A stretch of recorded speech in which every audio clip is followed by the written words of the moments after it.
बॉम्बे का जो 2006 का ट्रेन ब्लास्ट था, उसके अंदर कुल कुछ रिहाई हुई है। इसके ऊपर आप क्या बोलेंगे?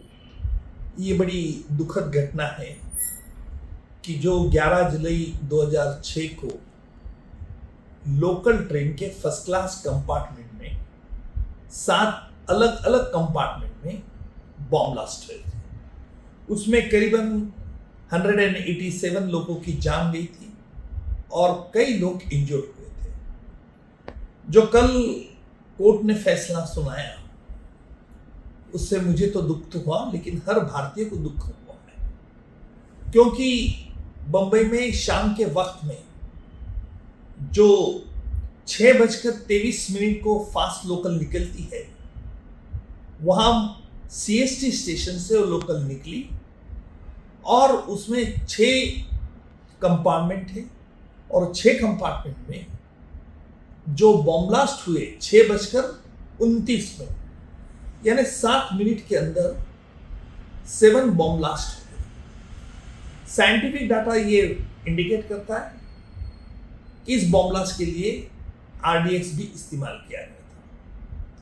93 के बॉम्ब ब्लास्ट जो ट्रायल मैंने चलाई थी उसमें आरडीएक्स ही यूज किया था और उसके बाद ये पूरा मामला एटीएस को सौंपा गया था, एंटी टेररिस्ट स्क्वाड को, और उन्होंने 12 अभियुक्त को पकड़ा था जिनके खिलाफ मुंबई सेशन कोर्ट में ट्रायल चली। 2015 को उसका फैसला आया। उसमें 5 अभियुक्तों को फांसी की सजा हुई और 7 अभियुक्तों को यानी आजीवन कारावास, उसमें एक कैदी मर गया था। ये ट्रायल तो मैंने नहीं चलाई थी, फिर भी मैं ये कहूँगा उसमें आई विटनेस भी थे। कुछ अभियुक्तों ने मौका के तहत कुछ इकबाली बयान भी दिया था। जो एजेंसी इसके ऊपर काम कर रही थी, क्या वो नाकाम रही पुरावे देने के लिए? मैं ये नहीं कहूँगा कि इन्वेस्टिगेटिंग एजेंसी नाकाम हुई, लेकिन ये बात जरूरी है कि एजेंसीज में कोऑर्डिनेशन, ये बात कहना पड़ा क्योंकि उस वक्त भी एक प्रवाह था, विचारधारा थी कि इंडियन मुजाहिदीनों ने ये रेल बॉम्ब ब्लास्ट किए थे। उसका इन्वेस्टिगेशन क्राइम ब्रांच ने किया था और रेल ब्लास्ट का इन्वेस्टिगेशन एटीएस ने किया था। और इंडियन मुजाहिद को जो अभियुक्त को पकड़ा गया था मुंबई के क्राइम ब्रांच में, उनका कहना था कि हमने बॉम्ब ब्लास्ट किए, और हालांकि एक अभियुक्त ने मेरे साथ कहा भी था। मैं समझ सकता हूं कि कई बार अभियुक्त झूठ बोलते हैं, लेकिन क्राइम ब्रांच के कुछ लोगों का भी कहना था कि हमने जो पकड़े वो सच्चे आरोपी हैं।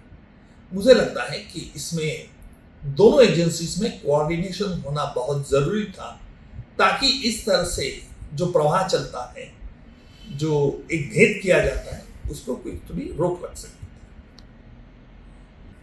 कई साल गुजर गए इस चर्चा के लिए, अब हाईकोर्ट का ये फैसला आता है, इसके बारे में आप क्या कहेंगे? हाँ, मैं इस बात से वाकिफ हूँ कि 2006 की घटना, सेशन कोर्ट का फैसला 2015 में आना और 2025 में हाई कोर्ट का फैसला आना। हाई कोर्ट में जो अपील अभियुक्त ने किया था, appeal against acquittal, appeal against conviction, उसमें बहुत वक्त लग गया है। मैं ये भी मानता हूं कि जब कोई अभियुक्त को, आरोपी को ही बड़े संगीन मामले से उसकी रिहाई होती है सेशन कोर्ट में, तब हम appeal against conviction, appeal against acquittal करते हैं।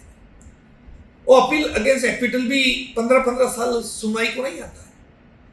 और इस रेल ब्लास्ट का अपील, जहां आरोपी को फांसी की सजा और आजीवन कारावास हुआ था, उसको हियरिंग को 2025 तक उसका फैसला नहीं आना, मुझे लगता है कि ये बहुत अच्छी बात नहीं है। आज हाई कोर्ट में भी मैं चाहूंगा कि अपील अगेंस्ट एक्विटल जो अभियुक्त सरकार करता है और अपील अगेंस्ट कन्विक्शन जो आरोपी करते हैं, उसकी सुनवाई त्वरित होनी चाहिए हाई कोर्ट में।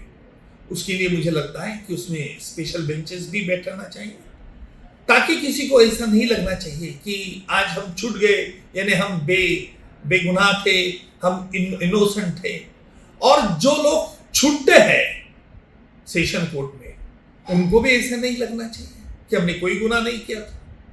तो मुझे लगता है कि हमारी न्यायपालिका की एक इमेज बरकरार रखने के लिए इसमें तुरंत संशोधन होने की जरूरत है। Appeal against acquittal and appeal against conviction की सुनवाई जल्द से जल्द टाइम फ्रेम में, चाहे वो 1 ईयर में होनी चाहिए, ताकि हम एक अच्छी तरह से लोगों को एक मैसेज दे सकें।